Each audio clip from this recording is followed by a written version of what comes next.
La souffrance, c'est bel et bien simplement l'ignorance. L'ignorance, c'est ignorer que tout ce qu'on a besoin dans la vie n'est pas seulement des choses matérielles. On ignore le spirituel. C'est ça alors la souffrance dans la vie. Pour pouvoir arriver au bonheur, il faut la purification de l'âme. Ici-bas, nous avons beaucoup de préoccupations, des richesses matérielles et tout consort. Mais tout cela ne peut pas nous procurer du bonheur. Pour avoir du bonheur, il faut quand même purifier l'âme par la contemplation.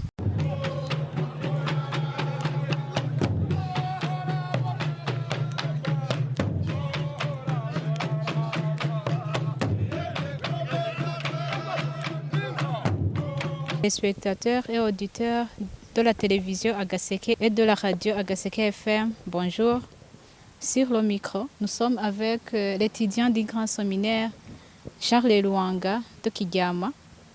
Il va nous présenter le livre intitulé Le moine et le philosophe de Mathieu Ricard et Jean-François Revel, son père. Avant d'entrer dans l'émission proprement dite, vous pouvez vous présenter et saluer nos téléspectateurs auditeurs. Chers téléspectateurs et auditeurs de la radio, télévision Agaseke, bonjour à tout le monde. Je suis heureux d'être ici invité dans cette émission. Le nom c'est Niragira Laurent, étudiant au Grand Séminaire Saint-Charles Luanga de Kigama, originaire du diocèse de Bujumbura, commune Kabezi. Amateur de la poésie islam, mais aussi de la lecture. Merci à vous. Je vous remercie. Monsieur Laurent, le roman que vous avez préparé pour nous partager a été signé par des écrivains. Pourquoi cette différence avec les autres romans? Voilà, le fait que le roman soit signé par des écrivains provient de plusieurs causes, mais la cause principale, c'est qu'il voulait montrer que des personnes, des idées contraires et surtout contradictoires peuvent s'asseoir ensemble et surtout se convenir sur une chose et par là montrer qu'il peut y avoir une rencontre entre des personnes, des idées contraires. C'est pourquoi alors ils ont tenté de signer le livre à deux. Merci. Alors sans tarder, pouvez-vous passer au résumé du roman pour ceux qui nous suivent, or le contenu de ce que Mathieu et son père ont dialogué? Voilà, merci beaucoup. Par là, du contenu du livre, avant d'y entrer d'abord, il faut que je souligne une chose, surtout du contour de la vie de ces deux écrivains et surtout du contexte de la rédaction de ce livre. Le livre intitulé Le moine et le philosophe, écrit par Jean-François Revel et Mathieu Ricard. Jean-François Revel, le père de Mathieu. Jean-François Revel, c'est un Français, né à Marseille le 19 janvier 1924 et mort le 30 avril 2006. C'est un ancien élève de l'École normale supérieure de philosophie.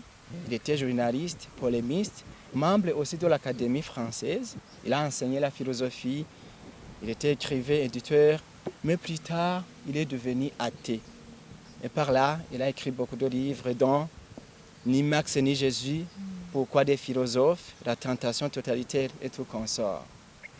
Quant à son fils, Mathieu Ricard, lui, il était docteur en sciences en génétique. Plus tard, il a été ordonné moine bouddhiste en 1979. Il est devenu interprète du Dalai Lama depuis 1989 et il a vécu beaucoup de temps dans le monastère du Népal. Voilà. Parler du contexte alors de la rédaction de ce roman, c'est que le père de Mathieu a vu la réaction de son fils, quitta le domaine de la science, mais alla dans le domaine spirituel, et surtout quitta l'Europe, mais alla en Asie. Ça a été, je dirais, un coup de lance pour lui, ça a été une chose difficile à accueillir. Mais plus tard, il s'est retenu jusqu'à chercher son fils pour pouvoir savoir quel est le pourquoi d'entrer dans ce domaine. Voilà le contenu et le pourquoi de la rédaction de ce livre. Donc, le contenu alors, c'est un dialogue entre le père et le fils. Un dialogue surtout basé sur la conception religieuse nouvelle de son fils Matthieu, le bouddhisme, mais aussi en rapport avec plusieurs questions de la vie, parce que, comme nous allons le voir, le bouddhisme est une religion surtout qui, dans ses enseignements, se base surtout dans la vie courante. Donc, le père va profiter de l'occasion pour questionner son fils en rapport avec plusieurs choses de la vie. Voilà. La première question de ce dialogue entre le père et le fils, c'était un rapport du pourquoi le fils a quitté la carrière de la recherche scientifique allant dans la recherche spirituelle. La réponse de son fils a été claire, disant que « Papa, c'est vrai, tu m'as élevé, j'ai profité de l'occasion de connaître beaucoup de sciences. Je suis docteur en sciences et tout consort. Tu m'as payé beaucoup de choses allant à l'étranger, avec des voyages, beaucoup de divertissements. Mais le fait que tu ne m'as pas parlé des choses en rapport à la religion m'a laissé un grave vide. C'est pourquoi alors je me suis contenté de la lecture pour savoir qu'est-ce qui se passe dans son domaine. Parce que j'ai vu que les sciences ne peuvent pas me donner tout le nécessaire. Et par là, j'ai été choqué par un film. J'ai regardé un film parlant de l'invasion chinoise dans le pays du Tibet, là où se base surtout le bouddhisme. Beaucoup de gens croient au bouddhisme dans ce pays-là. J'ai regardé comment les moines bouddhistes ont réagi face à cette invasion. J'ai vu comment sont sages, j'ai vu comment ils répondent avec un cœur ouvert, j'ai vu comment ils ont utilisé la non-violence et j'ai dit, quoi qu'il en soit, cette religion, c'est une bonne chose. Et je me suis contenté alors d'y aller pour pouvoir savoir qu'est-ce que cette religion. Voilà alors pourquoi j'ai entamé cette religion.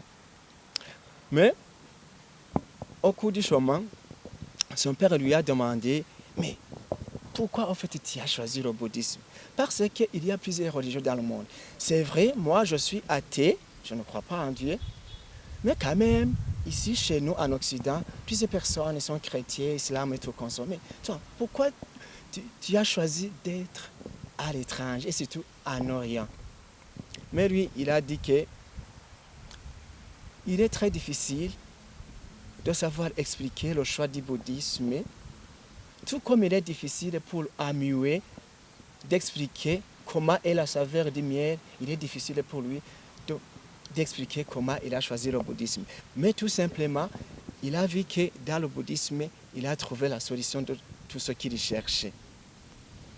Et son fils alors a profité de l'occasion de lui expliquer alors ce que c'est le bouddhisme et surtout ce qu'on appelle la connaissance chez le bouddhisme.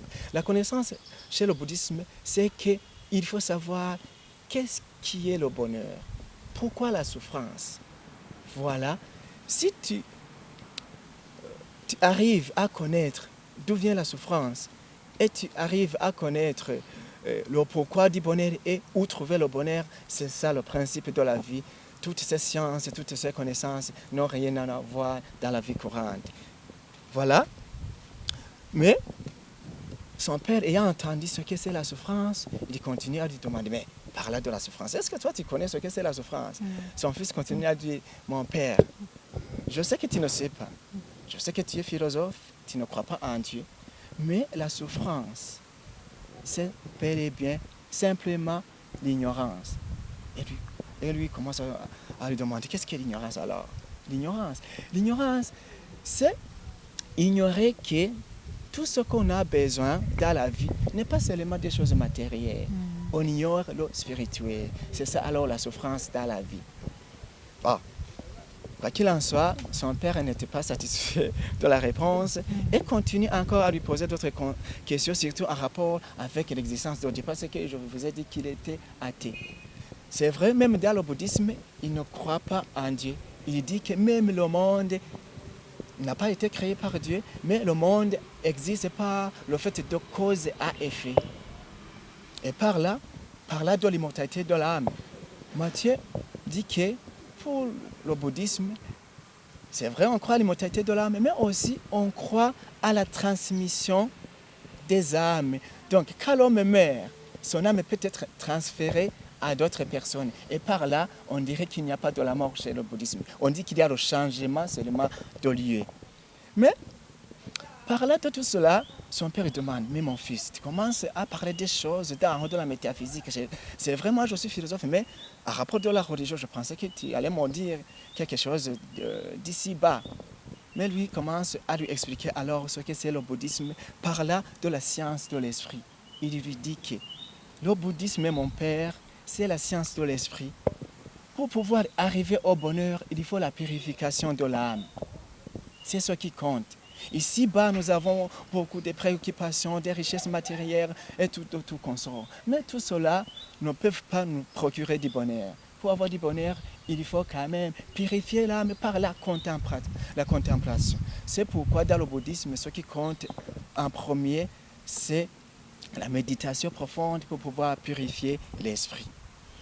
Donc, comme il était déjà dans le bain du bouddhisme, son père commence alors à lui demander, je vois que dans votre religion, vous connaissez beaucoup de choses et surtout vous expliquez beaucoup de choses. Toi, tu es encore célibataire. Tu es parti alors que tu étais docteur, tu n'as pas fondé le foyer, mais pour aller au Tibet, dans un pays négligé. Mais alors, chez vous, quelle est la conception de la femme? Matthieu lui répond, mon père, c'est vrai, par là de la femme, pour les amoureux, on dit que la femme c'est un objet de plaisir. Mais pour nous, moines ou bien bouddhistes convaincus qui vivent la méditation, la femme c'est un objet de distraction. Mais puis encore, pour Alou, la femme c'est un objet, je dirais, une nourriture. Voilà la réponse qu'a dit Matthieu par rapport à cette question. Mais jusque-là, son père n'était pas encore convaincu de ce que parle son fils. C'est pourquoi il a continué à lui poser d'autres questions, surtout en rapport avec le non-développement de son pays. Disant que, est-ce que vous voyez que pour le moment tu es devenu tibétain, donc habitat du Tibet. Vous voyez que votre pays est pauvre. Et par là, vous nous dites qu'il faut toujours être dans la méditation pour avoir purifié l'âme. Est-ce que vous ne pensez pas que c'est pourquoi vous êtes pauvre? Parce que vous ne vous intéressez pas à la vie matérielle, à la vie du monde. Il me dit, son fils lui répond que non, ce n'est pas le pourquoi. Pour pouvoir accéder au monde, pour pouvoir purifier les choses du monde, il faut d'abord purifier l'âme. Ça ne signifie pas que avoir beaucoup de richesses matérielles, c'est ça le bonheur. Non, c'est pas ça le bonheur. Seulement pour avoir le bonheur, c'est vrai, on vit dans le monde, mais il faut chercher à ce que l'esprit soit purifié. Voilà. Mais la préoccupation première de son père était aussi de savoir pourquoi, au départ, il n'y avait pas dans son pays, surtout la France, des missions qui parlaient du bouddhisme. Mais dès que son fils est entré dans cette religion, parce que quand il est venu au Tibet, il était devenu l'interprète du Dalai Lama. Le Dalai Lama, c'est le chef spirituel de la religion bouddhiste. Alors, quand il est devenu interprète, parce que dans cette religion, il n'y avait pas d'interprétation. Donc, tout ce qu'on enseignait était dans la langue, je dirais, nationale du Tibet. Mais quand Matthieu est venu dans ce pays-là, il a commencé alors à étudier cette langue-là. Plus encore, il a proposé à ce que la religion soit connue même à l'étranger, donc dans ce pays d'origine. Alors, il doit demander, alors, pourquoi alors aujourd'hui on commence à entendre dans les émissions et tout consort votre religion? Voilà, il commence à lui dire, le pourquoi d'abord c'est que, il y a eu la guerre entre la Chine et le Tibet. Lui, il ne dit pas de la guerre, mais il dit l'invasion chinoise, parce que dans le Tibet, ce qui compte, c'est la réaction non violente. Il y a eu l'invasion de la Chine, et par là, avec l'invasion, donc quand même les radios, les télévisions commencent à s'intéresser du pays. Sinon, le Tibet, c'était, je dirais, un pays incognito. Alors, avec cette invasion, moi aussi, c'est ce qui a favorisé la connaissance de cette religion. Mais encore, quand je suis venu là, j'ai eu l'idée de pouvoir partager mes connaissances parce que j'ai vu La façon dont je vis ici, c'est une façon qui devrait être enseignée à tout le monde. C'est pourquoi alors j'ai proposé au Dalai Lama de pouvoir enseigner la religion à l'étranger. C'est pourquoi alors aujourd'hui on commence à savoir ce que c'est la religion bouddhiste. Mais ce qui est important surtout n'est pas l'enseignement, parce que chez nous, ce qui compte, ce n'est pas l'enseignement, c'est la vie pratique. D'ailleurs, selon Bouddha, ce qui compte, il faut essayer d'enseigner par la façon de vivre. Ne cherchez pas à dire des paroles, convaincre, faire des guerres de religion pour que les autres comprennent votre religion, bien pour que les autres adhèrent à votre religion. Mais ce qui compte, il faut vivre bien avec les autres, il faut pratiquer l'amour, il faut pratiquer le vivre ensemble comme des frères. Et par là, dans notre religion, nous optons pour la tolérance, nous n'imposons pas notre religion, pas de haine entre les fidèles et les infidèles, et c'est pourquoi au Tibet, il y a les bouddhistes et les non-bouddhistes. Il n'y a pas de guerre de religion. Surtout cela alors favorise la bonne réception de la religion dans l'Occident. C'est pourquoi alors on commence à avoir l'influence du bouddhisme dans ce pays, la France, mais aussi dans toute l'Europe. Voilà. Mais jusque-là, son père n'était pas encore convaincu de tout ce que son fils lui parle. Il commence alors à entamer les choses de la vie, lui parla. Mais mon fils, vous avez dit qu'il ne faut pas vous attacher aux choses de la vie pour rendre aux choses du monde. Mais alors, comment pourriez-vous résoudre les problèmes du monde comme la faim, la famine et tout consort sans s'intéresser au monde?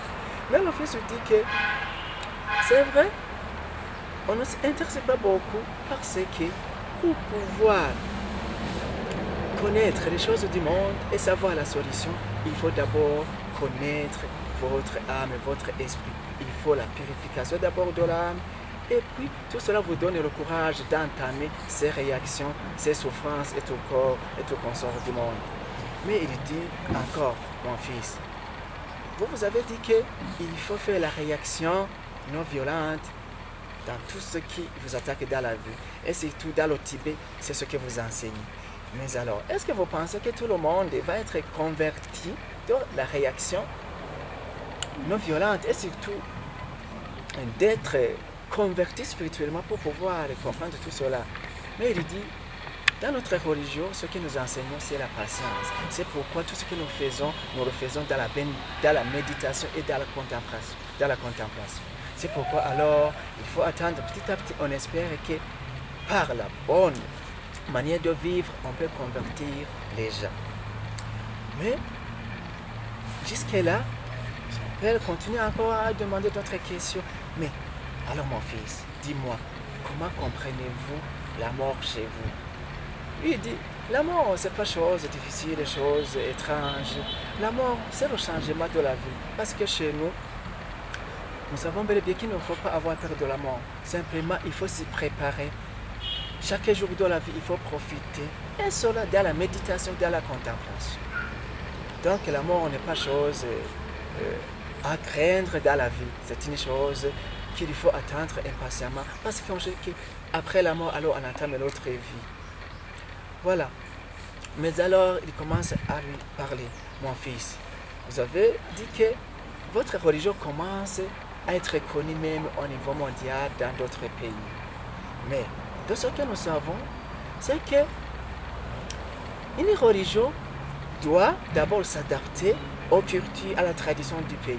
Mais nous savons qu'actuellement, plusieurs traditions européennes ont quelques moyens de vivre que je dirais contraires à votre enseignement.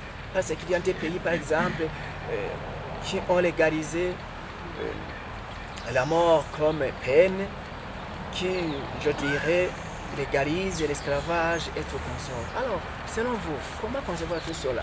Est-ce que pensez-vous que votre religion va progresser?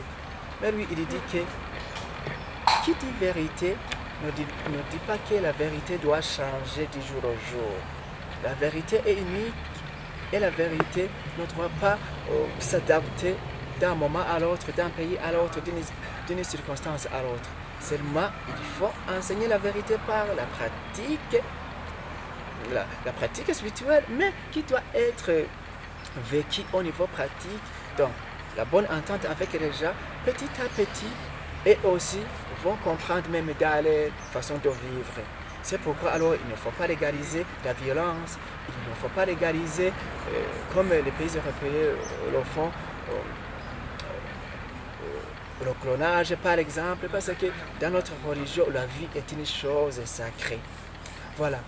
Avec plusieurs autres questions, le moine Matthieu dit alors, mon père, tu m'as posé beaucoup de questions, mais alors il faut que moi aussi je te pose une question. Alors, papa, dis-moi, comment alors le courant que tu représentes donne le sens de la vie? Moi, je vous ai parlé du sens de la vie. Alors, comment alors conçoit votre courant le sens de la vie? Donc, je vous ai dit que son père, Jean-François, il est athée, mais il est grandi dans la culture chrétienne, même s'il n'est pas pratiquant. Mais il dit, c'est vrai, au niveau des consciences philosophiques, je sais comment plusieurs philosophes pensent la vie et ils commencent à lui expliquer, passant de Socrate à Platon et tout consort, jusqu'à leur entrer dans des religions. Il dit, même si je ne suis pas pratiquant, je sais que pour les religieux, surtout les religions monothéistes, conçoivent ce que c'est la vie. Pour eux, la vie meilleure se trouve dans l'au-delà. Donc, la vie meilleure se trouve après la mort. Mais son fils n'était pas convaincu parce que pour le bouddhisme, la vie meilleure commence ici-bas, dans la méditation et dans la contemplation. Mais vous voyez que la fin de la discussion est arrivée. Alors, que ce soit Matthieu, que ce soit Jean-François, ne soient pas convaincus des idées de l'autre. Mais tout simplement, chacun va conclure une chose. Pour Matthieu, il va dire, ce qui est utile à l'homme, c'est le bonheur. Or, ce qui implique le bonheur, c'est la connaissance. Et la connaissance, c'est la connaissance de l'âme. Connaître que les richesses, la vie matérielle et tout consort d'ici-bas ne nous apporte pas beaucoup de choses en rapport du bonheur. Mais quand même, ça nous aide. Tout simplement, on doit chercher le bonheur à la méditation, dans la contemplation. Pour dire que la science n'a aucun moyen d'atteindre le but ultime de la vie. C'est pourquoi alors il ne faut pas quand même avoir beaucoup de confiance aux sciences. Quand même, il faut aussi penser à la purification de l'âme. Et alors, mon but était de partager et d'expliquer mon père. Je ne suis pas venu pour vous convaincre, seulement je suis venu pour que quand même tu puisses comprendre comment on vit ici chez nous au Tibet. Mais le père aussi va dire, donc, bien que je ne sois pas convaincu, quoi qu'il en soit, j'ai compris que la sagesse de votre religion est vraiment importante. Il faut mêler la pratique, mais aussi il faut que l'enseignement soit compatible avec la pratique. J'ai vu encore que votre religion peut combler le vide que connaît l'Occident actuel en rapport de la nouvelle éthique mondiale. Parce que vous avez une culture de la vie, une culture de l'amour, une culture de la bonne entente des personnes et tout consort. Mais aussi, j'ai vu que dans votre religion, il y a le retour à l'origine de la philosophie ancienne. Parce que la philosophie ancienne enseignait à ce que la pratique et la théorie soient en commun. Il ne faut pas privilégier seulement la théorie, mais il faut aussi mettre en pratique. Mais mon fils, croyez en moi, même si je dis tout cela, il faut savoir que je ne suis pas convaincu de votre religion, parce que ce que vous me parlez à propos du culture, de l'esprit, de la contemplation, de la méditation, quoi qu'il en soit, c'est difficile à comprendre. Et par là, c'est la fin alors de ce dialogue entre le père Jean-François, mais aussi avec son fils, le moine Matthieu. C'est ça, comme un résumé du contenu. Sinon, comme c'est un dialogue, il y a beaucoup de questions que le père surtout pose à son fils et que le fils répond pour pouvoir expliquer le pourquoi de son choix de cette religion-là. Merci à vous. Je vous remercie. Ce livre est vraiment très riche. Monsieur le séminariste, quels sont les enseignements qui fait-on tirer de ce roman? Voilà. Comme vous avez entendu, quoi qu'il en soit, ce livre peut nous inspirer à beaucoup de choses. C'est vrai, sans vouloir quand même adhérer à la religion bouddhiste, je dirais que quelques enseignements de cette religion peuvent nous inspirer beaucoup de choses dans la vie pratique et dans la vie courante. D'abord, vous avez entendu que le père de Matthieu a fait tout possible pour pouvoir donner du plaisir à son fils. Donc, il cherchait là où il étudie une bonne école, et il est devenu docteur. Il a payé pour pouvoir aller à l'étranger dans des divertissements. Mais tout cela, vous voyez que son fils n'était pas satisfait. Il a vu qu'il y a un manque, un vide. Donc, dans la vie, quoi qu'il en soit, nous avons besoin de la nourriture corporelle, mais aussi nous avons besoin de la nourriture spirituelle. Mais aussi, comme la religion bouddhiste enseigne la méditation, c'est vrai, on ne peut pas adhérer à cette religion étant donné que nous sommes chrétiens, mais quoi qu'il en soit dans la vie, nous avons besoin de la méditation. Vous voyez que dans notre vie, les gens essaient de fuir le monde. Et surtout en fuyant le monde, ils fuient le moi. Donc nous avons besoin d'entrer dans nous-mêmes pour pouvoir prendre des décisions dans la vie. Quoi qu'il en soit, nous avons besoin de la méditation. Mais aussi, vous voyez que la religion bouddhiste a une bonne culture de la vie. Elle enseigne qu'il faut protéger la vie humaine. Il faut cultiver la non-violence.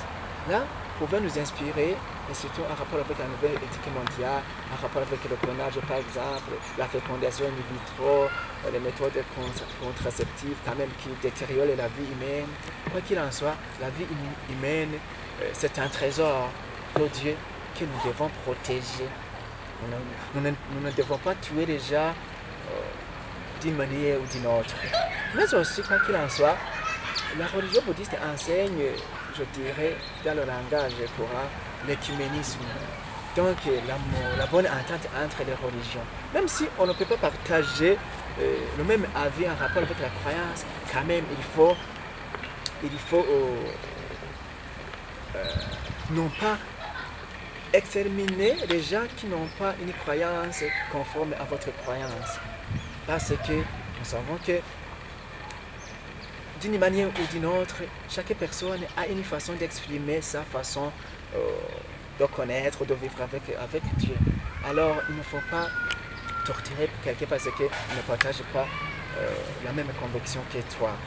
Mais aussi, par rapport à ce que Matthieu a répondu à son père, il faut favoriser dans la vie courante la résolution pacifique des conflits. Il peut y arriver que dans la vie, on peut entrer en conflit avec un confrère, avec les gens, mais quand même, il faut essayer à ce que ce conflit soit résolu pacifiquement comme enseigne cette religion-là. Mais pour finir, je dirais qu'une chose très importante qu'il faut analyser et comprendre, mais aussi ces possibilités d'y mettre en pratique dans la vie. Nous savons beaucoup de gens qui parlent du jour au jour, enseignent ici et là. Mais vous allez voir dans la pratique des choses contraires. Dans la vie, il faut essayer à ce que la pratique et la théorie soient compatibles. Par là, on peut enseigner même sans dire. Voilà, en résumé, sinon, il y a beaucoup d'enseignements dans ce livre. Merci. Monsieur Laurent, j'ai une question à vous poser qui en rapport avec les fidèles. Oui. Aujourd'hui, il y a des fidèles de certaines églises qui disent que ceux qui ne partagent pas la même foi avec eux ne peuvent pas être des amis. En tant que maître pour la lecture et séminariste, est-ce que vous êtes d'accord avec cette idée? Donc, du premier coup, quoi qu'il en soit, je dis que je ne suis pas d'accord avec ces fidèles-là. même sans entrer dans beaucoup de choses, nous savons que toute personne humaine a été créée par Dieu. Alors, ce que Dieu veut, c'est que les hommes vivent dans la paix ensemble. Alors, même sans partager la conviction religieuse, nous devons quand même nous unir, être ensemble, parce que toute personne humaine est un trésor. L'autre m'enseigne, l'autre m'édifie. Quand je vois l'autre, même si je ne peux pas partager la conviction avec lui, je vois en lui, je dirais, l'image de Dieu.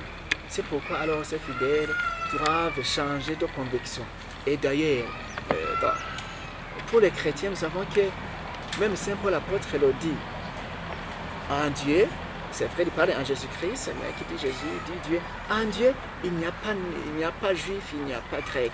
Tous nous sommes enfants de Dieu. C'est pourquoi alors il faut une entente mutuelle et surtout en rapport à la religion. D'ailleurs, moi qui suis catholique, nous savons qu'avec l'écuménisme, on nous enseigne qu'il faut accueillir tout le monde, même les musulmans, même les athées, parce que le Saint-Esprit souffle n'importe où. Tu peux quand même avoir des convictions disant qu'un athée n'ira pas au ciel, mais il y a une relation entre lui et le Saint-Esprit que nous ne pouvons pas comprendre. C'est pourquoi alors, il faut une entente mutuelle. Merci. Monsieur le Burundi s'est donné une vision à atteindre 2040 et 2060. Comment la lecture des livres peut contribuer dans la réalisation de cette dernière? Justement, même sans vouloir parler du Burundi, même en général, la lecture des livres nous aide dans beaucoup de choses. En fait, dans la vie, personne ne se suffit pas. Donc, on a besoin d'accueillir des connaissances ici et là. On a besoin donc d'être aidé par les autres. Par exemple, dans le domaine entrepreneurial, tout le monde a besoin de savoir mais comment les autres ont procédé pour pouvoir arriver là. Comment les autres ont fait dans ce domaine, dans l'agriculture, dans l'élevage et tout consort. Mais avec la lecture des livres, avec la lecture des livres des personnes qui ont réussi dans la vie, cela peut aider alors dans cette politique burundaise, Vision 2040, d'être quand même un pays économiquement très élevé, parce que en voyant les exemples des autres, et surtout par la lecture des livres, par la lecture, que ce soit non pas seulement dans les livres, parce que la lecture peut être au niveau de l'internet et tout consort, savoir comment alors les autres ont développé, cela peut aider les gens, parce que quelquefois nous sommes dans l'ignorance. Si nous puissions prendre du temps à lire ici et là et dans des domaines particuliers, quoi qu'il en soit, ça serait l'occasion de pouvoir améliorer et dans des domaines différents. Surtout dans le domaine économique, alors précisément, c'est très important de lire la vie des autres et c'est tous ceux qui ont réussi pour pouvoir alors mettre en application ces visions, la vision-là. Merci à vous. Pour terminer, il y a certaines qui disent que le niveau du français des élèves continue à chuter. Est-ce que la lecture peut contribuer à améliorer le niveau du français? Oui, justement, par la lecture, on apprend. Par la lecture, on passe d'une connaissance à une autre. Mais encore, nous savons qu'on n'est pas encore arrivé à une connaissance. Si tu as une connaissance aujourd'hui, on a besoin d'améliorer du jour au jour. Et par la lecture, cela entraîne l'amélioration de la connaissance. Dans le domaine du français, nous voyons qu'actuellement, surtout les jeunes négligent beaucoup la lecture des livres, alors que par la lecture, on acquiert des concepts nouveaux et tout consort. C'est pourquoi alors, ce que je peux dire, il faut inculquer d'une façon ou d'une autre aux jeunes d'aujourd'hui à aimer la lecture, parce qu'avec la lecture, on améliore la connaissance. C'est vrai, c'est très difficile à l'heure actuelle, il y a des téléphones, il y a l'occupation d'ici et là. Mais quoi qu'il en soit, il faut essayer. Et bien, ce que je peux dire à tout jeune, c'est que, comme le disait un certain poète américain, interprétant Martin Luther King, il disait, si tu ne peux être route, sois sentier. Si tu ne peux être soleil, sois la lune. Ce n'est point par la taille que tu vaincras, quoique tu sois le meilleur. Donc il faut partir des petites choses et aller de l'avant. Donc aux jeunes qui n'aiment pas la lecture, je les invite à commencer à lire au moins un livre de peu de pages progressivement. Que la petite vient en mangeant. Par là, ils vont voir qu'avec la lecture, ils vont découvrir beaucoup de choses. Quoi qu'il en soit, la lecture nous aide à améliorer la langue française, mais aussi d'autres langues, parce qu'on peut lire des livres de différentes langues. Merci. Merci Laurent de répondre à l'invitation de la radio et de la télévision à Gaseki. Quoi qu'il en soit, moi aussi, je suis ravi. Si l'autre occasion se présente, je serai encore disponible. Merci. Chers téléspectateurs et auditeurs de la télévision Agaseke et de la radio Agaseke FM, merci de nous avoir suivis. À la prochaine.